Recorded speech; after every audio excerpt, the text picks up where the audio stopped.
Alexander Hamilton Rice was an American politician and businessman from Massachusetts. He served as mayor of Boston from 1856 to 1857, U.S. Congressman during the American Civil War, and as the 30th governor of Massachusetts from 1876 to 78. He was part owner and president of Rice-Kendall, one of the nation's largest paper products distributors. Educated at Union College, Rice was for many years involved in the paper business, and entered Boston politics in 1853. As mayor, he helped broker an agreement that began development of its Back Bay area. His congressional service included the introduction of the failed Crittenden Compromise, oversight of naval affairs during the Civil War, and resistance to radical Republican actions. As governor, he promoted social reform legislation and reductions in working hours. Early years. Alexander Hamilton Rice was born in Newton, Lower Falls, Massachusetts, to Thomas and Lydia Rice, on August 30, 1818. His father, a Brighton native, owned a paper manufacturing business in Newton, and both parents had deep colonial roots. He was first educated in the Newton public schools, and then at private schools in Needham and Newton. He first clerked at a Boston dry goods store, and then apprenticed in the Boston paper distributor Wilkins, Carter and Company in Boston. In 1840, he entered Union College in Schenectady, New York, graduating as class valedictorian in 1844. He was injured in a fall from a horse in 1844, which disfigured his face and gave him a speech impediment. This prompted him to give up thoughts of pursuing a career in law, and he instead focused on business. He was eventually able to overcome his speech problems, and later became well known as a commanding speaker. Business interests. After his graduation, Rice entered into partnership with the proprietors of Wilkins, Carter, forming what eventually became known as the Rice-Kendall Company. The firm owned a large warehouse in Boston, and was one of the leading paper distributors in the city. The warehouse was destroyed in the Great Boston Fire of 1872, but this did not significantly damage the business. The company owned several paper mills in New England, and distributed paper products to newspaper and book publishers nationwide. Rice also invested in paper manufacturing operations, serving as president of both the Keith Paper Company in Turners Falls, Massachusetts, and the American Sulphide Pulp Company. Political career. In 1853, Rice entered local politics, winning election to Boston's Common Council.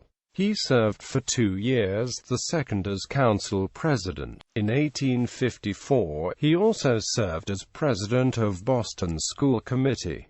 Rice was elected mayor of Boston in 1856, and served 2 one-year terms. During his tenure, an agreement was reached between the city, state and owners of a tidal waterworks governing development of the Back Bay, then a smelly sewage-laden swamp. The agreement authorized the construction of what is now Arlington Street, and specifically set aside as parkland the area between it and Charles Street, which is now the Boston Public Garden. He later sat on the committees responsible for the commissioning and installation of the statues of George Washington and Charles Sumner in the Public Garden. He also authorized construction of the city's first hospital, and repurposed the city's almshouse on Deer Island for use as an insane asylum and workhouse, the state having taken over care of the indigent. Rice participated in the founding of the Republican Party in Massachusetts.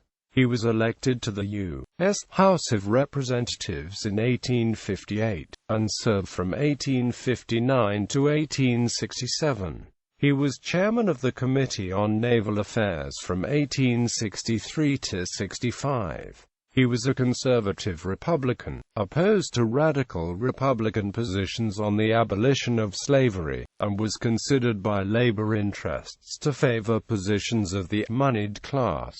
He introduced the Crittenden Compromise to the House in January 1861. His speech on this last-ditch attempt to prevent civil war received a lukewarm reception. After the war, he was elected as a third-class companion of the Military Order of the Loyal Legion of the United States in recognition of his support for the Union. Rice refused to stand for re-election and then left politics for a time, devoting himself to his business interests. In 1872, after the Boston fire, he served on a relief committee that assisted in dealing with its aftermath. In 1871, Rice was one of a number of contenders for the Republican nomination for governor of Massachusetts, a contest which was dominated by Benjamin Butler and won by William B. Washburne. In 1875, he won the nomination and defeated incumbent Democrat William Gaston in the general election. He served 3 one-year terms before retiring from politics for good. Legislation enacted during Rice's tenure included a child labor law mandating a minimum age of 14 for factory work. He generally supported legislation improving social conditions, but was unsuccessful in enacting a proposed reorganization of the state's major charities.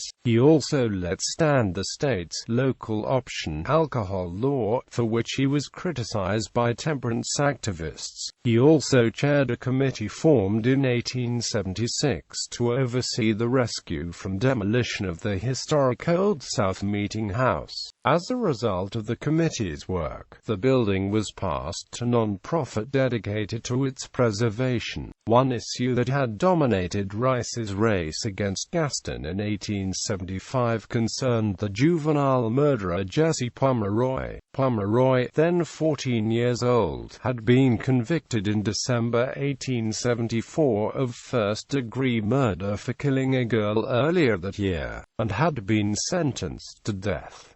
There was public clamor favoring his execution, especially after he attempted to escape from prison. Gaston, despite 2 rulings by the Governor's Council that clemency be denied, refused to sign the execution order, an unpopular move that probably cost him votes. Rice also refused to sign the execution order, but his council eventually recommended commutation of Pomeroy's sentence to life in solitary confinement. Rice died at the Langwood Hotel in Melrose, Massachusetts, on July 22, 1895, after a lengthy illness.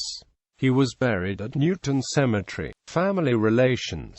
Rice was married twice. In 1845, he married Augusta McKim, with whom he had 3 children before her death in 1868.